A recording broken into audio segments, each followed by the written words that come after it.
နေကြီးပူပူအောင်မှာပြီးတောင်းနန့်တင်းတင်းလေးကလေထဲမှာဝေဝဲနေပြီဆိုရင်ပဲကျွန်တော်တို့မြန်မာလူမျိုးတွေရဲ့ရင်ထဲမှာတနစ်တာရဲ့အထူးခြားဆုံးအချိန်ခါကိုရောက်ရှိလို့လာပါပြီဟုတ်ပါတယ်ဒါဟာမြမရိုးရာအတာတင်ကြံပွဲတော်ပါပဲတင်ကြံဆိုတာရေပတ်ကစားရုံတွေမဟုတ်ဘူးဗျအဟောင်းတွေကိုစေကြောပြီးအသက်တွေကိုကြိုဆိုရတဲ့ကံကြမ္မာအလက်အပြောင်းကိုဖန်တီးရတဲ့အလွန်မြင့်မြတ်တဲ့အချိန်ခါပါဒါကြောင့်လဲကျွန်တော်တို့ရဲ့ဘိုးဘွားမိဘတွေကဒီလိုနှစ်ကူးကာလမှာဘဝနောင်ရေးအသက်နမိတ်မကောင်းတာတွေအယူတော်ပြက်တာတွေကိုမလုံမိအောင်အထူးပဲသတိပေးတားမြစ်ခဲ့ကြပါတယ်ဒီအချိန်မှာဒါမျိုးမလုံနဲ့နမိတ်မကောင်းဘူးဆိုတဲ့စကားနောက်ွယ်မှာကျွန်တော်တို့မသိသေးတဲ့အဓိပ္ပာယ်တွေအများကြီးရှိနေပါတယ်ဒီအယူဆတွေကိုကျွန်တော်တို့က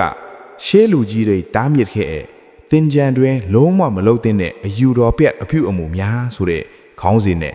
ဗီဒီယိုအပိုင်း3ပိုင်းခွဲပြီးအသေးစိတ်တင်ဆက်ပေးသွားမှာဖြစ်ပါတယ်ဒီဗီဒီယိုမှာဘာတွေပါဝင်မလဲဆိုရင်တော့အပိုင်း1မှာတော့သင်္ကြန်တွင်စိတ်ပိုင်းဆိုင်ရာနဲ့နှုတ်မှုရည်ရမှာလုံးဝမမားသင့်တဲ့အခြေခံတားမြစ်ချက်တွေအပိုင်း2မှာတော့အိမ်တွင်းမှုကိစ္စတွေငွေကြီးအပဲအယူတဲ့အိမ်တောင်ရည်ရမှာတတိထားရမယ့်အယူတော်ပြက်အပြုအမူတွေနောက်ဆုံးအပိုင်း3မှာတော့အတာဆွားချင်းရဲ့နောက်ွယ်နာထူးခြားတဲ့ပုံပင်းဇာတ်ကြောင်းတွေနဲ့မိမိတို့ရဲ့မွေးနေ့အလိုက်ရှောင်ကျဉ်ရမယ့်အတာနမိတ်တွေအကြောင်းကိုခန်းစားချက်အပြည့်နဲ့တင်ဆက်ပေးသွားမှာဖြစ်ပါတယ်မိမိရဲ့နှစ်သက်မှာကံကြရာနှိမ်ကြမသွားပဲမင်္ဂလာအပေါင်းနဲ့ပြည့်စုံစေဖို့ဘာတွေကိုရှောင်ကျဉ်ရမလဲဆိုတာအပိုင်း1ကနေစတင်ပြီးအတူတူလေ့လာကြည့်လိုက်ရအောင်လားဗျာဒေါသအလျောက်ရန်တချင်းနဲ့ဆဲရေးတိုင်းတွာချင်းတင်ကြံတွင်မှာအရေးကြီးဆုံးကစိတ်ပါပဲဗျတင်ကြံဆိုတာတရားမင်းကလူတီကိုဆင်းပြီးလူတွေရဲ့ကောင်းမှုမကောင်းမှုကိုစရင်ယူရဲ့အချိန်လိုယုံကြည်ကြပါတယ်အတာစားချိန်မှာစိတ်တူရင်တနစ်လုံးစိတ်တူရတတ်တယ်ဒီစကားကိုကြားဘူးကြမှာပါရေးပတ်တာခက်ချမ်းချမ်းခံလိုက်ရလို့ဖြစ်ဖြစ်တခုခုအစင်မပြေလို့ဖြစ်ဖြစ်ဒေါသတကြီးရမ်းဖြစ်တာရိုင်းရိုင်းဆိုင်ဆိုင်ဆဲဆိုတာဟာမိမိရဲ့ကံကြမ္မာကိုနှိမ်ကျစေပါတယ်ဒီအချိန်မှာဆဲဆိုလိုက်တဲ့စကားလုံးတွေဟာကိုယ့်ရဲ့နှစ်တစ်ကံကြမ္မာကိုညှဉ်းနှွမ်းစေတယ်လို့ယူဆကြပါတယ်စိတ်ကိုအေးအေးထားပါခွင့်လွတ်ပါအဲ့ဒါမှအတားရင်းနဲ့အတူကုသိုလ်တွေပါလာမှာပါသွေးထတန်ယူဖြစ်ခြင်းနဲ့အသားစိမ်းငါးစိမ်းတက်ဖြတ်ခြင်းဒါကတော့အင်မတန်အရေးကြီးတဲ့အချက်ပါသင်္ကြန်တွင်မှာတတဝါတွေရဲ့အသက်ကိုတတ်ဖြတ်တာသွေးထတန်ယူဖြစ်စေတာတွေကိုရှေးလူကြီးတွေအင်မတန်ကြောက်ကြပါတယ်အယူအဆနှစ်ဟောင်းကအငြိအကျေးတွေကိုစေးကြောနေချိန်မှာအသက်သက်ချင်းပါနာတီပါဒကံကျူးလွန်ရင်အဲ့ဒီအကုသိုလ်ကတစ်နှစ်လုံးကိုနောက်ကိုတကောင်ကောက်လိုက်နေတတ်တယ်လို့ယူဆကြပါတယ်လက်တွေ့ဒါကြောင့်လဲရှေးကတင်ကြံတွင်းမှာတက်ဖြတ်เสียမလို့တဲ့မုံလုံးရေပေါ်တာကူရွှေရင်အေးစားတာတွေကိုပဲအလှူဒန်းလုပ်ကြတာပေါ့ဖြစ်နိုင်ရင်ဒီကာလမှာတက်တက်လွတ်စားသုံးခြင်းကကိုယ့်အတွက်အလွန်ကောင်းတဲ့နမိတ်ဖြစ်စေပါတယ်ငိုကြွေးခြင်းနဲ့ဝမ်းနည်းပူဆွေးခြင်းနှစ်သက်ကိုကြိုဆိုတဲ့အချိန်မှာမျက်ရည်ကျတာဟာမကောင်းတဲ့နမိတ်လို့ယူဆပါတယ်သင်္ကြန်မှာငိုရင်တစ်နှစ်လုံးမျက်ရည်နဲ့မျက်ခွက်ဖေးရတတ်တယ်ဆိုတဲ့စကားရှိပါတယ်ဘလောက်ပဲဝမ်းနည်းစရာရှိရှိစိတ်ကိုတင်းထွားပြီးပျော်ပျော်ရွှင်ရွှင်ဖြတ်ထန်းရဖို့ကြိုးစားရပါတယ်အထူးသဖြင့်အတာတက်ချီမှာဝမ်းနည်းပူဆွေးနေရင်မိမိရဲ့လာမယ့်နှစ်ခါအခက်အခဲတွေနဲ့ကြုံရတတ်တယ်လို့အယူရှိကြပါတယ်အိမ်တွင်းမှုအလုတ်ခန်းတွေလှုပ်ဆောင်ခြင်းဥပမာထင်းခွေခြင်းမြေတူးခြင်းတို့ပါသင်္ကြန်ကာလဟာနာနာနေနဲ့တရားဘာဝနာပွားများရတဲ့အချိန်ပါအိမ်မှာအကြီးအကျယ်ပြူးဖြင်းတာမြေချင်းတူးတာတစ်ပင်ခုတ်တာမျိုးကိုရှောင်ကျဉ်ရပါတယ်အကြောင်းရင်းဒီလိုအလုတ်ခန်းတွေလှုပ်ခြင်းဟာအပူကိုဖိတ်ခေါ်တယ်လို့ဖြစ်စေပါတယ်အိမ်ချင်းရမယ်အတာကာလမှာချွေးလုံးလုံးနဲ့ပင်ပန်းလှုပ်ကင်နေရင်နောင်နှစ်မှလည်းအနားမရမယ်ပင်ပန်းရတတ်တယ်လို့ဆိုပါတယ်ဒါတွေကတော့အခြေခံအကျဆုံးတားမြစ်ချက်တွေပါဗျာ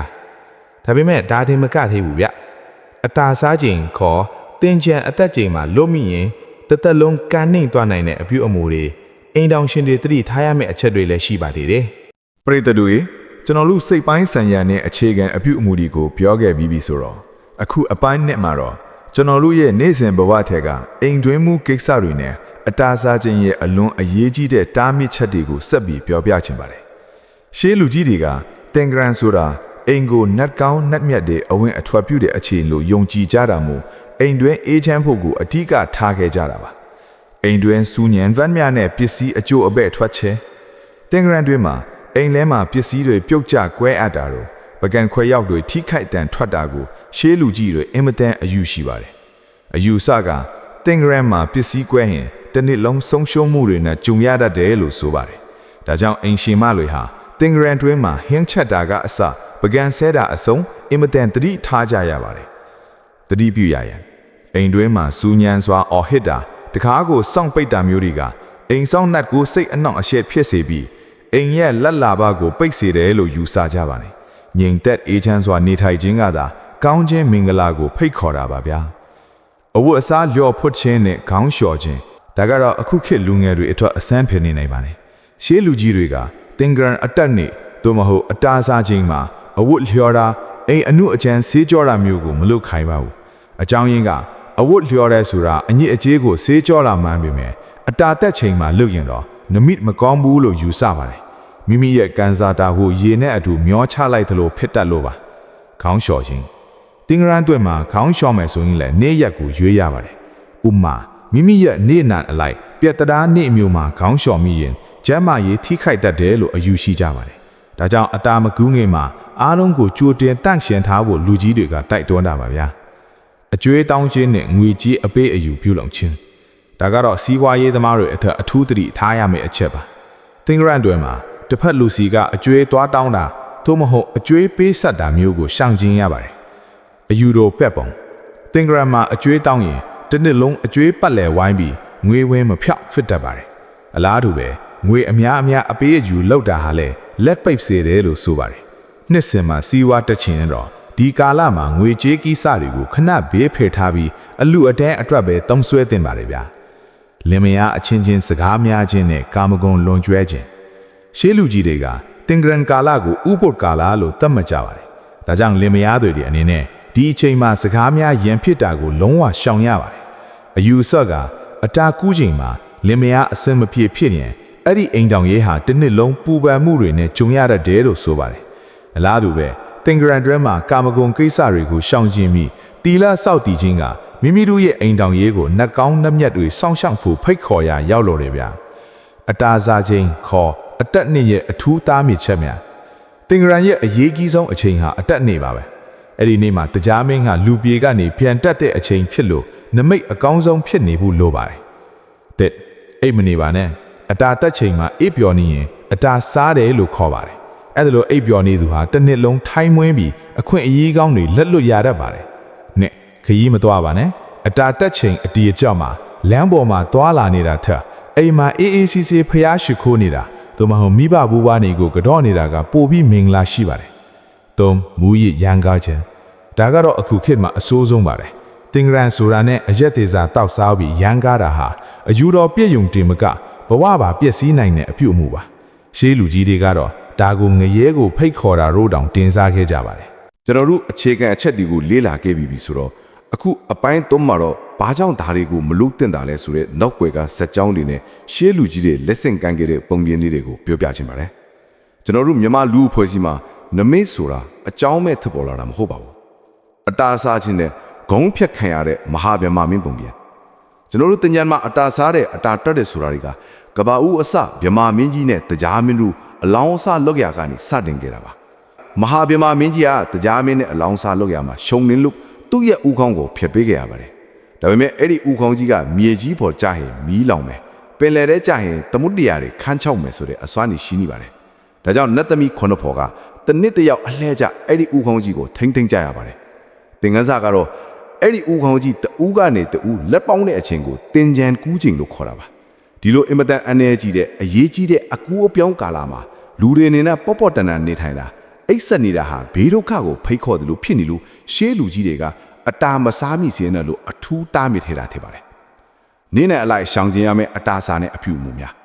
းဒါကတော့ရှေးမြန်မာဗေဒပညာနဲ့ရင်းတဲ့အကျူစပါမိမိမွေးဖွားတဲ့နင်းနဲ့အလိုက်တင်ကြံတွေမှာလုံးဝမလုတ်တဲ့အချက်တွေရှိပါတယ်တနင်္ဂနွေသားသမီးတင်ကြံတွေမှာအုံတီစားခြင်းတို့ဟုတ်အုံရည်တော်ချင်းကိုရှောင်ရပါတယ် တနင်္ဂနွေအုံအတာတုံးလို့ဆိုယူရှိပါတယ်အုံမင်းစိုက်တာမျိုးကိုလည်းလုံးဝမလုပ်ရပါဘူးတနင်္လာသားသမီးတင်ကြံတွင်မှာတန်ထက်ပစ္စည်းဝယ်ယူတာလက်နက်ကန်ဆောင်တာမျိုးကိုရှောင်ရပါတယ်တန်နဲ့ထိခိုက်မိရင်အနာအတရားဖြစ်လွယ်တဲ့အချိန်လို့ယူဆကြပါတယ်အင်္ဂါသားသမီးစကားပြောရင်စကားပြောဆိုအင်မတန်ဆင်ခြင်ရပါတယ်ဒေါသထွက်လွယ်တဲ့အင်္ဂါကရိုရှိမှုဒီအချိန်မှာစကားများရင်တစ်နှစ်လုံးအမှုအခင်းကြုံရတော့ပါတယ်ဘိုလ်ဟူသားသမီးတင်ကြံတွင်မှာတစ်ပင်ခွတ်တာတစ်သားပစ္စည်းအစ်စ်ဝယ်ယူတာမျိုးကိုရှောင်ရပါတယ်ဘိုလ်ဟူတစ်ကန်ညွတ်ဆိုပြီးရှေးကမှတ်သားကြပါတယ်အတာတက်ချိန်မှာရေမချိုးရခြင်းရဲ့လူရှုချက်အခုခေတ်မှာတော့ရေဘက်ခံထွက်ရင်အတာတက်တာမျိုးရှိပေမဲ့ရှေးကတော့အတာတက်တဲ့အချိန်အတိအကျမှာရေမချိုးရဘူးလို့တားမြစ်ခဲ့ပါတယ်အတာတက်ချိန်မှာရေချိုးရင်ကိုယ့်ရဲ့ဘုံကန်တွေရေနဲ့အတူပါသွားတတ်တယ်လို့ရှေးလူကြီးတွေရဲ့အယူဆအရအတာတက်ချိန်ဟာတကြားမင်းလူပြေကပြန်တက်ချိန်ပါအဲ့ဒီအချိန်မှာကိုယ့်ရဲ့ခန္ဓာကိုယ်ဟာတန့်ရှင်းစင်ကြယ်ပြီးဝတ်ကောင်းစားလာဝတ်ထားရပါမယ်ယေရှုရွဲနေတာမျိုးဟာနှက်ကောင်းနှက်မြတ်တွေရှိမှအရေးတန်စေတယ်လို့ယူဆခဲ့ကြပါတယ်အိမ်မက်နမိတ်တွေနဲ့တင်ကြံတွင်တတိပြုရများတင်ကြံတွင်မှာထူးထူးခြားခြားအိမ်မက်မဲ့ဟင်းလည်းအယူရှိကြပါတယ်ဥပမာအန်သွားကြွက်တာမဲ့ရဲ့အိမ်ကလူကြီးမိဘတူဦးကျမ်းမာရဲ့ထိခိုက်မှာကိုစိုးရင်ရပါတယ်ဒါကြောင့်တင်ကြံတွင်မှာမိဘကိုကတော့ပြီးအန်ရကင်းပရိတရားနာကြားခိုက်တာမျိုးလုပ်ရပါတယ်အဝတ်စားအဟောင်းတွေဝတ်ထားတာမဲ့ရဲ့လာမယ့်နေ့မှာစီးပွားရေးငြိမ်ဖျက်တာပါတယ်ဒါကြောင့်အလှူအတန်းများများလုပ်ပြီးနမိတ်ပြင်ရပါတယ်ပရိသတ်တို့ဒီတားမိချက်အလုံးရဲ့ဗယိုချက်တာတော့တတိပါပဲကျွန်တော်တို့ရဲ့ဘိုးဘွားတွေကကျွန်တော်တို့ကိုအယူဆတွေနဲ့ခြောက်လန့်နေတာမဟုတ်ပါဘူးနှစ်ဟောင်းကအညစ်အကြေးတွေကိုနှစ်သက်ထဲပါမလာအောင်နှစ်သက်မှာအကောင်းဆုံးတွေပဲကြုံအောင်စေတနာရှိထားပြီးလမ်းညွှန်ထဲကြတာပါသင်္ကြန်တွင်မှာသင်ဟာတရားစခန်းဝင်နေမလားအိမ်မှာပဲဖျားဝတ်ပြုနေမလားဒါမှမဟုတ်ရိုးရမပြည့်ရေပက်ကစားနေမလားဘာပဲလုပ်လို့အခုပြောပြခဲ့တဲ့အယူတော်ပြက်အပြုအမူတွေကိုရှောင်ကျဉ်ခြင်းအားဖြင့်သင်ရဲ့ဘဝကံကြမ္မာကိုမြင့်တင်နိုင်မှာအမြင်ပဲဖြစ်ပါတယ်နမိတ်ကောင်းတဲ့နှစ်သက်မင်္ဂလာရှိတဲ့သင်္ကြန်ကာလကိုပိုင်ဆိုင်နိုင်ကြပါစေဗျာ